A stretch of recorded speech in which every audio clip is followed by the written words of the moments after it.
The United Nations says it has grave concerns over alleged rights violations in Kashmir. On Wednesday, August 17th, the UN's High Commissioner for Human Rights, Zaid Ra'ad Al Hussein, appealed to both Indian and Pakistani authorities to allow the agency access to the disputed region. The UN says it's unfortunate its requests for access haven't been granted, quote, especially given the seriousness of the allegations of the use of excessive force as well as the number of people killed. Indian-controlled Kashmir burst into unrest in early July after a popular separatist rebel died in a gunfight with Indian troops. Ever since, 66 people have been killed and thousands injured as Kashmiris protesting against Indian rule in the region throw stones and Indian authorities return with bullets, pellets, and tear gas.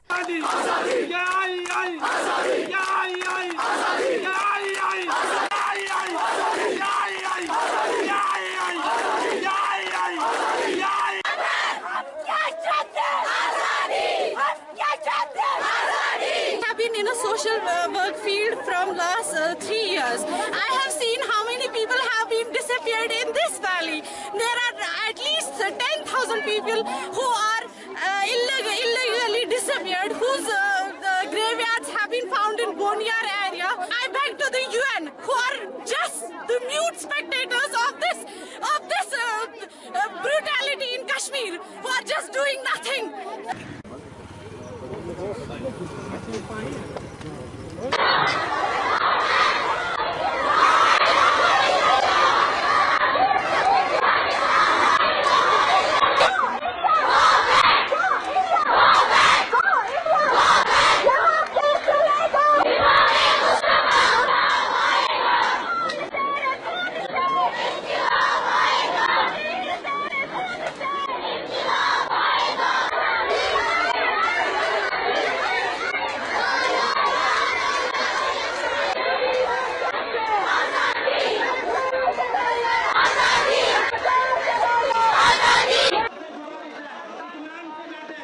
Another man is buried in the hills of Indian-administered Kashmir.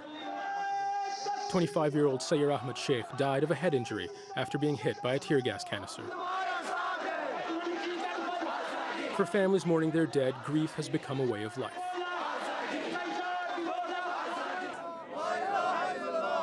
Elsewhere in the valley, another funeral. Abdul Qayyum Wangnu was 47 years old. His family says he was beaten to death by security forces on Friday, something the Indian government denies. There was a heavy deployment of forces around the flyover. Witnesses say he probably had an argument with the paramilitary men and he was hit with a gun butt in his head. The unrest began in July when Indian security forces killed separatist fighter Burhan Wani. His death mobilized thousands of activists, which prompted a major security crackdown. Soldiers and police have killed dozens of people. But demonstrators calling for independence show no signs of backing down. We want to say that today 2 more of our brothers have been martyred. We won't accept defeat until we free all of Kashmir. While the government has eased curfews in some areas, the region remains under tight security. And with both sides in the conflict refusing to budge, there are likely to be more funerals before there is peace. Zain Basravi, Al Jazeera.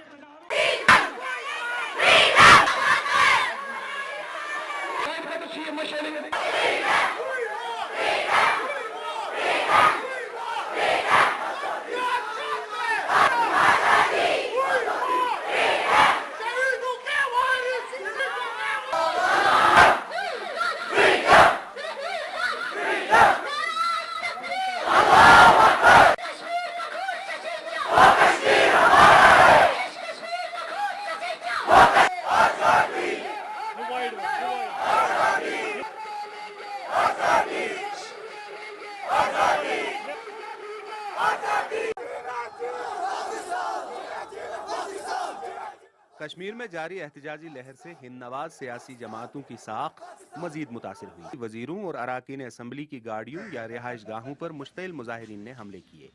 Naeem Akhtar मौजूदा हुकूमत के senior वजीर हैं, मखलूत हुकूमत के तर्जमान हैं और उससे बढ़कर वजीर आला महबूबा मुफ्ती के मुशीर खास भी हैं। उनकी रिहाइश गाह पर हुए इस हमले से जाहिर होता है कि लोगों में मौजूदा हुकूमत के खिलाफ गम गुस्सा बढ़ रहा है। आजादी का मतलब क्या?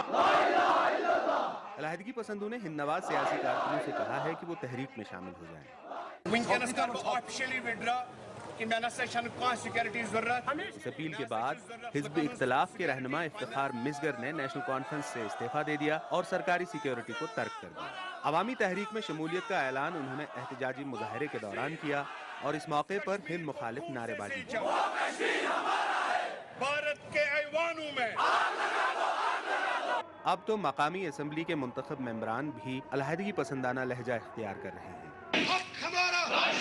मेरा लहजा अलहदगी पसंदाना नहीं है, बिल्कुल हकीकत पसंदाना है। दिल्ली से लेकर कश्मीर तक कहता हूँ कि जम्मू कश्मीर जो है एक मुतनाज़ इलाका है, न पाकिस्तान की शाहरग है।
Now, protesters have rallied in Indian-controlled Kashmir to denounce the deaths of civilians at the hands of security forces there.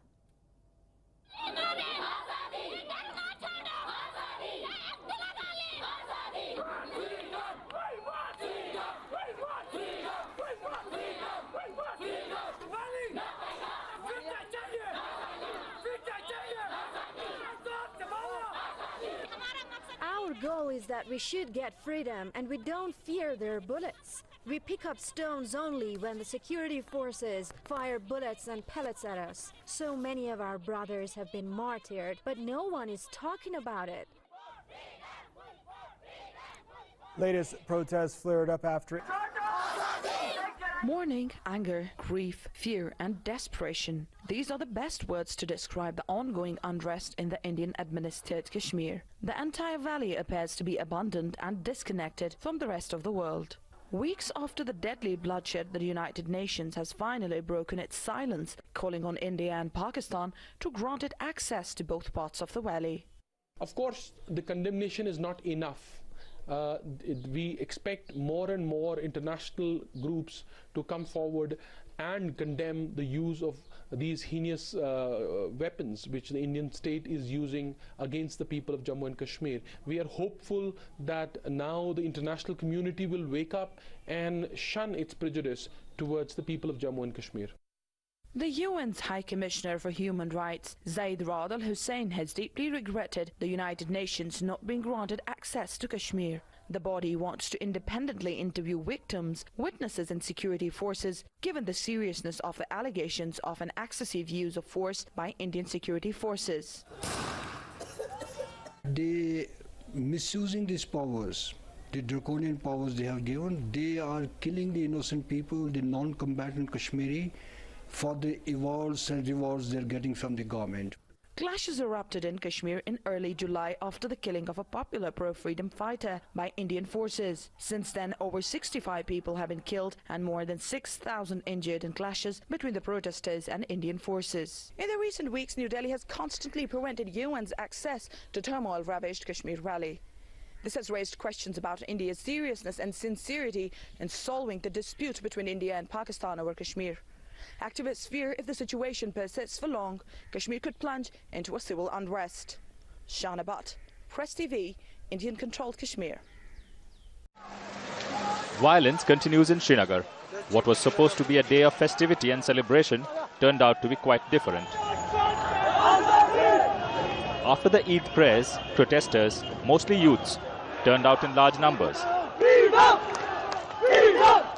They vented their frustrations on police barracks, set fire to police vehicles.